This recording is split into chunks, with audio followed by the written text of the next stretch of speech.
بسم اللہ الرحمن الرحیم۔ السلام علیکم دوستو۔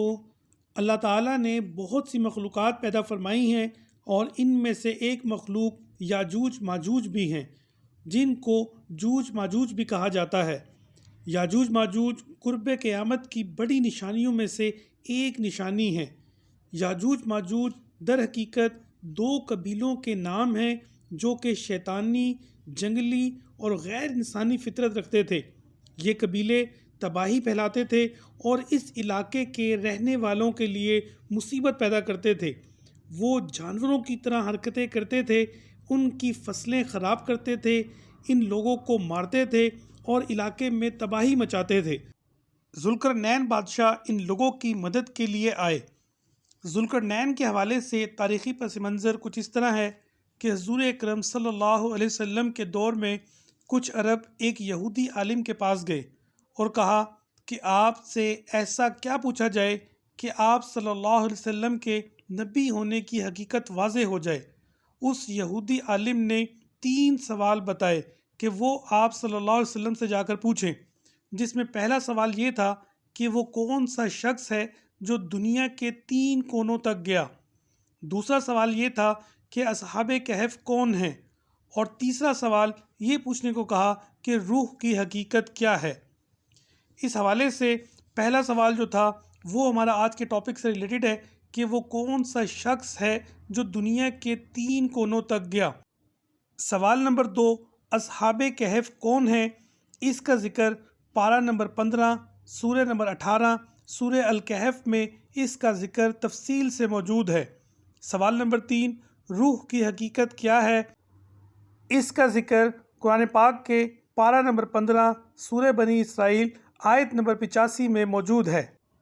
ذوالقرنین اور یاجوج ماجوج کا واقعہ قرآن پاک میں پارہ نمبر 15 سورہ الکہف آیت نمبر 83 سے 99 تک تفصیل سے بیان کیا گیا ہے۔ ذوالقرنین ان کو اس لیے کہا جاتا تھا کیونکہ انہوں نے مشرق سے مغرب تک کا سفر کیا۔ علماء کرام کے مطابق یہ بات ثابت نہیں کہ ذوالقرنین کے یہ تمام سفر فتوحات اور ملک گیری کے لیے تھے۔ ممکن ہے یہ سفر محض سیر و سیاحت کے لیے ہوں۔ ذوالقرنین سے متعلق سب سے پہلے تحقیق مولانا ابوالکلام آزاد نے کی۔ ذوالقرنین 580 قبل مسیح میں پیدا ہونے والے ایرانی بادشاہ تھے۔ علماء کرام کے مطابق ذوالقرنین سفر پر نکلتے ہیں یہاں تک کہ وہ سورج کے ڈوبنے کی جگہ تک پہنچ جاتے ہیں اور سورج کو ایک کیچڑ نما چشمے میں غروب ہوتا پاتے ہیں، اور اس کے پاس ایک قوم کو بھی پایا جس کا ذکر اللہ پاک نے قرآن مجید کی سورہ الکہف آیت نمبر 86 میں کیا، جس کا ترجمہ ہے، اے ذوالقرنین، یا تم ان کو سزا دو یا ان کے لیے کوئی بہتر روش اختیار کرو۔ پھر ذوالقرنین نے مشرق کی طرف سفر کیا یہاں تک کہ وہ ایک قوم کے پاس پہنچ گئے۔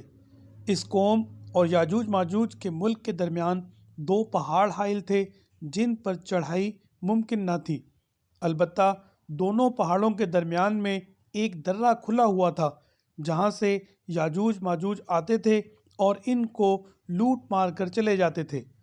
ذوالقرنین کے غیر معمولی اسباب و وسائل اور قوت و حشمت دیکھ کر انہیں یہ خیال ہوا کہ یہ ہماری تکالیف اور مصائب کا سد باب کر سکتے ہیں، اس لیے انہوں نے ذوالقرنین سے گزارش کی کہ یاجوج ماجوج نے ہمارے ملک میں ادھم مچا رکھا ہے، یہاں آ کر قتل و غارت اور لوٹ مار کرتے ہیں۔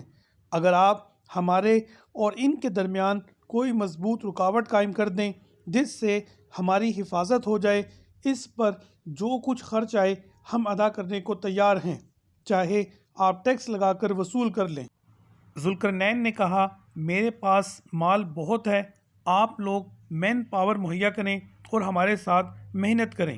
پھر انہوں نے 2 پہاڑوں کے درمیان جو راستہ تھا اس پر اوپر نیچے لوہے کے بڑے بڑے تختوں کی اوپر سے نیچے تہیں جمائی۔ جب ان کی بلندی دونوں پہاڑوں کی چوٹی تک پہنچ گئی تو ان کو حکم دیا کہ خوب آگ جلاؤ۔ جب لوہا آگ کی طرح سرخ ہو کر تپنے لگا، اس وقت پگھلا ہوا تانبا اوپر سے ڈالا جو لوہے کی درزوں میں بالکل پیوست ہو کر جم گیا، اور سب مل کر ایک پہاڑ سا بن گیا اور یاجوج ماجوج اس آہنی دیوار کے پیچھے قید ہو گئے۔ یہ آہنی دیوار آج بھی موجود ہے اور بہت سارے ذرائع اس کی ممکنہ جگہ کی نشاندہی کرتے ہیں۔ یاجوج ماجوج ہر روز دیوار کو کھودتے ہیں، یہاں تک کہ وہ سورج کی شعاعیں تقریباً دیکھنے لگتے ہیں۔ ایک نگران ان میں سے کہتا ہے کہ واپس چلو، باقی کل کھودیں گے، لیکن انشاءاللہ نہیں کہتے۔ پھر جب وہ اگلے روز آتے ہیں تو دیوار اللہ پاک کے حکم سے پہلے سی مضبوط ہوتی ہے۔ یہ سلسلہ جاری رہے گا یہاں تک کہ وہ وقت آئے گا جب اللہ پاک کے حکم سے وہ دیوار توڑ لیں گے اور بھرپور طاقت سے باہر نکلیں گے اور پوری دنیا کا نظام دھرم برہم کر دیں گے۔ حضرت عیسیٰ علیہ السلام کے نزول کے بعد دجال کا خاتمہ ہوگا اور پھر یہ قوم یاجوج ماجوج باہر نکلے گی۔ یاجوج ماجوج دیوار توڑنے کے بعد پہاڑیوں سے پھسلتے ہوئے آئیں گے اور ندیوں، جھیلوں، دریاؤں کا سارا پانی پی جائیں گے، یہاں تک کہ سارا پانی ختم کر دیں گے۔ وہ کسی چیز کے پاس سے اس کو خراب کیے بغیر نہیں گزریں گے۔ بیان کیا جاتا ہے کہ یاجوج ماجوج زمین میں ماں سوائے چند لوگوں کے تمام انسانوں کو مار دیں گے۔ یاجوج ماجوج انتہائی تیزی سے سفر کریں گے یہاں تک کہ وہ بیت المقدس کی پہاڑیوں تک پہنچ جائیں گے اور کہیں گے ہم نے تمام زمین والوں کو مار دیا ہے، آؤ اب آسمان والے نعوذ باللہ اللہ پاک کو مارتے ہیں، اور اپنے تیروں کو آسمان کی طرف پھینکیں گے۔ وہ تیر اللہ پاک کے حکم سے سرخ ہو کر واپس نیچے آ جائیں گے اور وہ کہیں گے کہ نعوذ باللہ ہم نے اللہ تعالیٰ کو بھی مار دیا ہے۔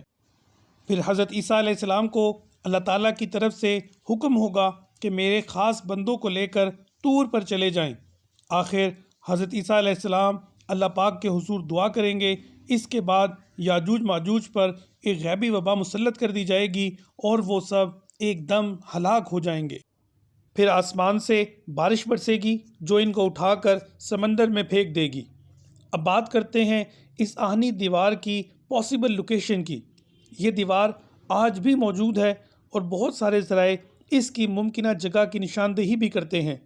کچھ محققین کے مطابق گریٹ وال آف چائنا یاجوج ماجوج کی پاسبل لوکیشن ہے، کیونکہ وہاں کا ارد گرد کا منظر کچھ اسی قسم کا ہے جیسا کہ بیان کیا گیا ہے۔